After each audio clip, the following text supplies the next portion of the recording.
what we've seen, not just through January, but really dating back to November, December, and through January, and I think through the early part of February, is what I would call more of a normal seasonality. And it wasn't a great period for leasing and for rents. Winter rarely is, but it wasn't bad either. It's a positive signal that perhaps we're returning to some level of normalization. Now the expectation is we should see some modest growth this year, but really set the stage for a stronger year in 2027. But even that, things, there's no guarantees.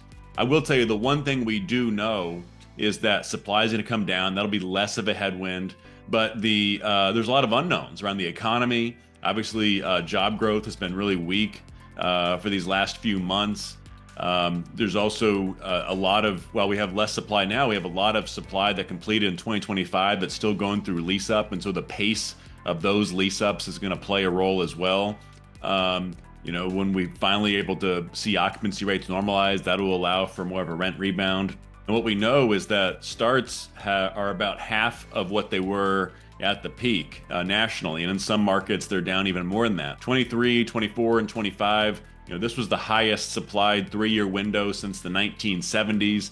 2026 really changes the narrative. We're going to be the lowest supplied year in about a decade, probably going back to the mid-2010s. I don't think supply is going to completely evaporate, but it certainly will be a significant decline from the high levels that we've seen these last few years.